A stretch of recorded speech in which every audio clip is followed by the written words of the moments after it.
ఈరోజు సౌజన్య బ్రతిగా ఉన్నట్టయితే భాస్కర్ రెడ్డిని కూడా చంపేసేది అని భాస్కర్ రెడ్డి చెప్తున్నాడంటే సౌజన్య మీద అసలు జాలి పడాలా లేదన్నది అసలు ఊహకు అందటం నాకు. గణేష్ గోల్డ్ తాకట్టులో ఉన్న బంగారాన్ని విడిపించి కొనబడును. సంప్రదించండి 9966611144. ఎందుకు సాదిక్ వాళ్ళ అమ్మ నూర్జహాన్ బాబోయ్ టెర్రరిస్ట్ కన్నా దారుణం అని ఆమె మాటలైతే ఏమ్మా నీ కొడుకు వాళ్ళు చనిపోయారు కదమ్మా అంటే మా అబ్బాయి చంపాడా, వాళ్ళే చనిపోయారు, దానికి మాకే సంబంధం, మీ అబ్బాయి టార్చర్ పెడితే వాళ్ళు చనిపోయారు కదమ్మా లెటర్ రాసంటే ఏం లెటర్లు మేము నమ్మం.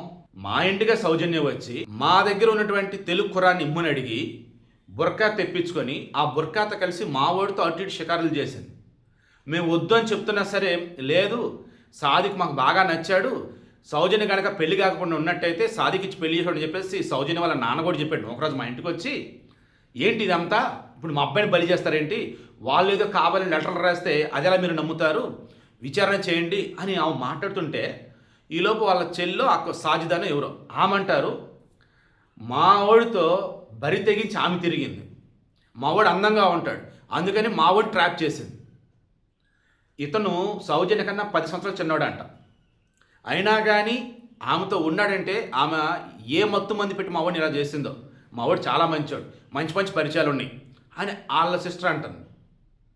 మరి సౌజన్య సైడ్ ఎవరున్నారా అంటే ఆ పిల్లోడు ఉన్నాడు రియాన్ష్ రెడ్డి. ఆ పిల్లోడు ఏం చెప్తున్నాడు, దాదాపు నేను 3వ తరగతి చదువుకునేటప్పుడు అతను పరిచయం మాకు, నేను స్విమ్మింగ్ తర్వాత రైఫిల్ షూటింగ్లో బాగా ఎక్స్పర్ట్ని, దాంతో ఇతను నేర్పిస్తామంటూ దగ్గరకు వచ్చి తీగా మాటలు అవి ఇవి చెప్తూ ఆ తర్వాత నేను ఉన్నటువంటి స్కూల్లో నుంచి జాయిన్ అయ్యి ఇదిగో ఇప్పుడు వచ్చేసి ఏకంగా మా ఫ్యామిలీ అంతా చనిపోవడానికి కారణమయ్యాడు, అసలు మంచోడు కాదు అతను, ఫిజియోథెరపీ సెంటర్ దగ్గర ప్రోటీన్ షేక్ అంటూ మా నాన్నకి కెమికల్ కలిపినటువంటి జ్యూస్ ఇచ్చి చంపింది కూడా అతనే, అతను బతకనివ్వద్దు, మా అమ్మ బ్రతికున్నప్పుడు మా అమ్మను కొట్టాడు తిట్టాడు నరకం చూపేవాడు, నన్ను కూడా బెదిరించాడు, నన్ను కూడా చంపడానికి ట్రై చేశాడు, నన్ను టెర్రరిస్టులకు అమ్ముతాయని చెప్పినాడు ఆ సాదికు, వాడు మంచోడు అని ఆ పసిబిడ్డ చెప్తున్నాడు. ఇందులో ఇప్పుడు ఈ పసిబిడ్డ తండ్రి ఎవరు, జగదీష్ రెడ్డి, అతను చనిపోయాడు, అతను చంపింది ఎవరు, సౌజన్య చెప్తున్న వర్షన్ ఏంటి, సాదికే చంపాడు, సాదికే చంపాడా చంపించాడా, చంపించాడు. ఏ రకంగా, వాడిచ్చిన కెమికల్ని ఈమె ప్రోటీన్ షేక్లో కలగలిపి జగదీష్ రెడ్డికి ఇచ్చింది. ఈ విషయం పిల్లోడు చెప్తున్నాడు అండ్ ఆమె చెప్తుంది. కానీ ఇప్పుడు భాస్కర్ రెడ్డి ఏం చెప్తున్నాడు, సౌజన్య వాళ్ళ మామ అదృష్టం కొద్దీ మేము బతికిపోయాం, సాదిక్ గాడు సౌజన్య ఇద్దరు కనుక ఒక చోట కనుక ఉండుంటే మా అబ్బాయిని చంపారు కదా, నెక్స్ట్ టార్గెట్ మేమే, ఎందుకు ఆస్తులు ఉన్నాయి కదా, ఆ ఆస్తులు సాదిక్ గాడికి వెళ్లకుండా మేము అడ్డుపడతామని, ఇక సౌజన్య ఆమె బిడ్డ రియాన్ష్ అంటే మా మనవడు సాదిక్ గాడితో ఉండాలంటే మేము ఒప్పుకోవాలి కాబట్టి మేము ఎటు ఒప్పుకోము కాబట్టి ఇక మమ్మల్ని చంపేయడానికి ప్లాన్ వేస్తారు. నేను బతికిపోయా బట్ నా బిడ్డని చంపేశారు, సౌజన్య చనిపోయింది కానీ సాదిక్ గడు బతికే ఉన్నాడు కాబట్టి నిజాలన్నీ బయట పెట్టాలి, వాళ్ళని వదలొద్దు, నా మనవని టెర్రరిస్టులకి అప్పచెప్తున్నాడు అన్నాడు అంటే ఆ ఫ్యామిలీకి టెర్రరిస్టులతో సంబంధాలు ఉండే ఉంటాయి నో డౌట్ అని ఆయన అంటున్నాడు. ఈవెన్ ఏపీలో ఉన్న చాలామంది పొలిటీషియన్స్ కూడా ఏమంటున్నారంటే ఇప్పుడు వాడు టెర్రరిస్టులకు అమ్ముతానని అన్నాడు, తర్వాత వాడుకున్న సంబంధాలు మొత్తం క్రాస్ చెక్ చేస్తా పోతూ ఉంటే ముందు వాడు కాకినాడ నుంచి సామర్లకోటకు వెళ్ళి అక్కడి నుంచి ట్రైన్లో వెళ్తున్న మూమెంట్లో ఫోన్ నెంబర్లను నోట్ చేసుకొని అలా వేరే వాళ్ళ నెంబర్ నుంచి మాట్లాడుకుంటూ ఉన్నాడు, లాయర్తో అన్ని ముందే డీల్ సెట్ చేసి పెట్టుకున్నాడు.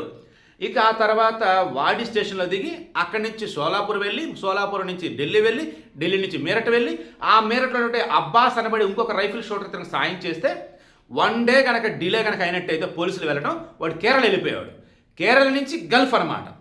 అంటే వాడి నెట్వర్క్ ఎంత పెద్దదో చూడండి. ఈవెన్ వాడికి వైసీపీ హయాంలో చాలా మందితో సన్నిహిత సంబంధం అంట, వైసీపీ నాయకులతో, ఆ సన్నిహిత సంబంధంలో వాడి బయట కూడా చాలా డీలింగ్స్ చేశాడంట. అలా పిల్లలు ఎర తల్లులు సరా అన్నట్టు పిల్లలని ఎరగా పెట్టి ఆడవాళ్ళని అమ్మలని ట్రాప్ చేయడానికి చూసి కొంతమంది కూడా ఇబ్బంది పెట్టాడట. బట్ వాడు తేడా తెలుసు మొత్తం జోరం జరిగారు. బట్ ఇక్కడ సాదిక్ వాళ్ళ అమ్మ చెప్తున్నా, వాళ్ళ సిస్టర్ చెప్తున్నా అండ్ ఈ పిల్లోడు చెప్తున్నా, ఈ అమ్మాయి లేక చూసినా మొత్తం చూస్తే సౌజన్యకు సంబంధించి సాదిక్తో క్లోజ్ అయిన మాట నిజం. ఆ తర్వాత ఈమె పర్సనల్ వీడియోలు ఫోటోలు మొత్తం వాడి దగ్గర మాట నిజం. మొన్న 14వ తారీఖున సాదిక్కి వేరే అమ్మాయితో ఎంగేజ్మెంట్ కోసం డిస్కషన్ జరుగుతున్నాయట. అప్పుడు సౌజన్య వచ్చేసి అదేంటి నువ్వు నేను కలిసి బతకాలనుకున్నాం కదా, నువ్వు నాకు మాట కూడా ఇచ్చావు కదా నాతో ఉంటానని, ఇప్పుడేంటి వేరే వాళ్ళతో ఎంగేజ్మెంట్ అని చెప్పేసి అని ఇక అప్పుడు ఈ సౌజన్యనే సాదిక్ని వేధించిందని ఈమె చెప్తుంది. బట్ సౌజన్య లెటర్ మొత్తం చూసినట్టయితే వాడు వేధింపులు మీద తట్టుకోలేక మనం చనిపోతాను ఆ ఒక్కడ అనిపిస్తుంది. బట్ భాస్కర్ రెడ్డి చెప్తున్నది ఏంటంటే ఈ సాదిక్ సౌజన్య కలగలిపే మా అబ్బాయిని చంపారు, ఈ సాదిక్ సౌజన్య కలిపి మొత్తం ఆస్తుల మీద కన్నేశారు, ఎక్కడో తేడా కొట్టేసరికి వాళ్ళు చనిపోయినారు. బట్ సాదిక్ బతికున్నాడు, వీడు మామూలుడు కాదు, వాడిని వదలొద్దని అంటున్నాడు.